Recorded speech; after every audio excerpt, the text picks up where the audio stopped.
প্রজাপতির এক একটা সদস্য, তাদেরও জীবন আছে, অনুভব আছে। তাই তাদের বন্দি না করে উড়তে দাও আকাশে। তুমি যদি প্রজাপতির রং দেখে মুগ্ধ হও, তাহলে তাকে ধরে পাখা ছিঁড়ো না, চোখ দিয়ে দেখো, মন দিয়ে বোঝো। যেমন তোমারও কষ্ট হয় যখন কেউ তোমাকে আটকে রাখে, তেমনি ফড়িং বা প্রজাপতিও মুক্ত থাকতে চায়। আমরা কি চাই না সবাই আনন্দে বাঁচুক? বাউল ভাই, তুমি একদম ঠিক কথা বলেছো। বিষয়টি আমরা কখনো এভাবে ভাবিনি। আজ থেকে ফড়িং আমাদের শত্রু নয়, প্রজাপতি আমাদের খেলনা নয়, তারা আমাদের বন্ধু। যারা ফুলে ফুলে উড়ে বেড়ায় তাদের দেখবো তারা কেমন স্বাধীন আর সুন্দর। মানুষ নদীতে কলকারখানার বর্জ্য করে দূষিত করছে, ভরাট করে ফেলছে পুকুর, ডোবা, খাল ও অন্যান্য জলাশয়।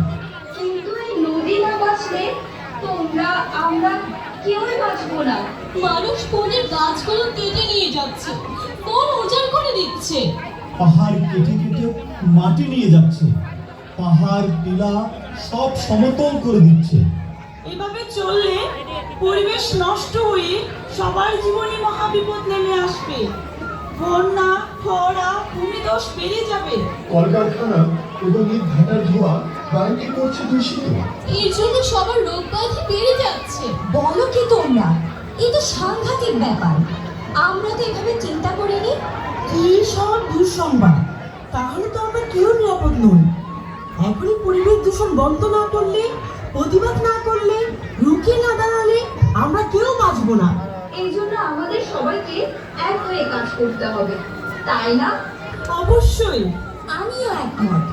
শুধু আমাদের খেলাধুলা করার, উড়ে ঘুরে বেড়ানোর জায়গা রক্ষার জন্যই নয়, সবার বাঁচার জন্য, বেঁচে থাকতে পারার জন্য একসাথে কাজ করতে হবে। শোনো সকলে, আমরা সবাই একে অপরের বন্ধু। আমাদের বাস পৃথিবীতে, মনে প্রাণে এই পৃথিবীতে আমরা সবাই রাজা। তাহলেই তো আমরা শান্তির পৃথিবী নির্মাণ করতে পারবো।